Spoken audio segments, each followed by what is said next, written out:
السلام علیکم ورحمۃ اللہ وبرکاتہ۔ ہمارا یہ سلسلہ چل رہا ہے رسول اللہ صلی اللہ علیہ وآلہ وسلم کی طرف سے رہنمائی،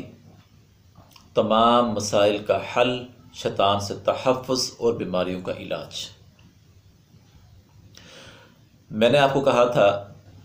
کہ میں آپ کے سامنے پہلے چند احادیث بیان کروں گا، جس کو سن کر اور جس کو بیان کرنے کا مقصد جو ہے وہ یہ ہے کہ ہم ان احادیث کو سن کر اپنے ایمان کو مضبوط کریں اور ہمارا یقین ہو جائے کہ ہماری زندگی کے تمام مسائل کا حل، شیطان سے تحفظ، بیماریوں کا علاج قرآن و سنت کے اندر موجود ہے۔ آج کی حدیث ہم پڑھتے ہیں اور اس کا موضوع ہے کہ کسی کو اگر بیماری ہے پیشاب کے قطروں کی، کہ اس کو پیشاب بار بار آتا ہے، یا اس کی ہوا خارج ہوتی ہے، یا وہ میری بہن بیٹی جو استحاضہ کی شکار ہے، بیماری ہے، اس کو استحاضہ، حیض کے بعد جو بلڈ آتا ہے اس کو استحاضہ کہتے ہیں اور وہ رکتا نہیں ہے۔ یہ وہ لوگ ہیں کہ جنہوں نے اگر نماز کو ادا کرنا ہو تو پھر وہ نماز کس طریقے سے ادا کرے۔ اب اللہ کے نبی صلی اللہ علیہ وسلم نے ہماری رہنمائی فرمائی، دیکھیں ہمارے مسئلے کا حل بھی بتا دیا، رہنمائی فرما دی، عبادت سے ہمیں دور نہیں کیا، کیونکہ نماز ایسی عبادت ہے جو اللہ کو بڑی محبوب ہے، جو اللہ کو بڑی پسند ہے، اور اللہ چاہتا ہے کہ میرا بندہ نماز پڑھے اور نماز کے ذریعے سے مجھ سے مدد مانگے۔ اس کا حل یہ ہے کہ ایک تو وہ مریض جو ہے نماز کے لیے، ہر نماز کے لیے الگ سے وضو کرے گا، یعنی کہ ایک وضو کے ساتھ وہ دو نمازیں اکٹھی نہیں پڑھ سکتا، ہر نماز کے لیے الگ وضو کرے گا۔ دوسرے نمبر کے اوپر جس کو نماز کے دوران پیشاب کے قطرے گرتے ہیں وہ نماز ادا کرے، اور نماز ادا کرنے کے بعد پھر اپنے اس جگہ کو اور اس کپڑے کے حصے کو دھو لے، نماز مکمل ہے اس کی۔ پھر اسی طرح میری وہ بہن بیٹی جس کے ساتھ استحاضہ کا مسئلہ ہے، وہ نماز کو ادا کرنے سے پہلے کوئی کپڑا وغیرہ لے کر اس کو کس کے باندھ لے اپنے زیر ناف اور نماز کو ادا کرے۔ نماز کو ادا کرنے کے بعد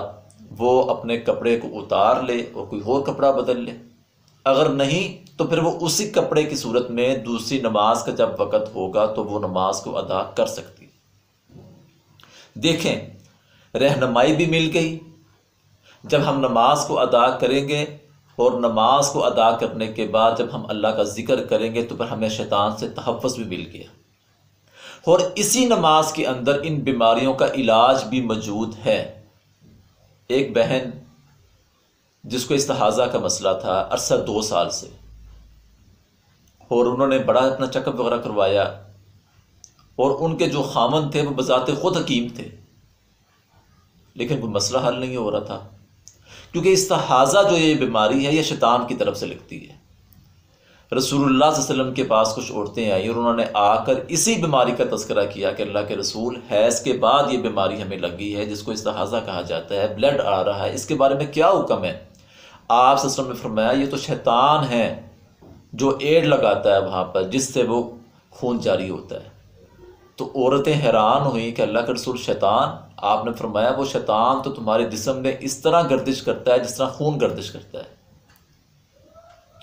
اچھا، اب وہ کیا ہوا، اس بہن کو جب وہ میرے پاس لے کر آئے، الحمدللہ میں نے قرآن و سنت کی روشنی میں اس بہن کو دم کیا، قرآن کی کچھ میں نے آیات اس کو پڑھنے کے لیے بتائیں، اور میں نے کہا کہ نماز نہیں چھوڑنی، جو کہ وہ بہن بیماری کی وجہ سے وہ سمجھ رہی تھی کہ میں ناپاک ہوں اور اس نے کئی عرصہ نماز نہیں ادا کی۔ میں نے کہا نماز نہیں چھوڑنی، نماز کے اندر ہی آپ کی اس بیماری کا علاج ہے، اور اللہ نے اپنی رحمت کی چند ہفتوں کے اندر اللہ تعالیٰ نے اس کی بیماری کو ختم کر دیا۔ تو اس سے بڑھ کر رہنمائی ہمارے لیے کیا ہو سکتی ہے؟ انشاءاللہ یہ سلسلہ ہمارا جاری رہے گا، ہمارے ان پیغامات کو لوگوں تک پھیلائیں تاکہ لوگوں کی اصلاح ہو سکے، لوگ قرآن و سنت کی طرف آئیں۔ تو آپ کے کسی بھی قسم کے کوئی مسائل ہیں، ہمارے ساتھ آپ رابطہ کریں، ہمارے واٹس ایپ نمبر کے اوپر آپ میسج کر دیں، انشاءاللہ آپ کے سوال کا جواب بھی آپ کو ملے گا۔ اللہ سے دعا ہے اللہ ہمیں عمل کی توفیق عطا فرمائے۔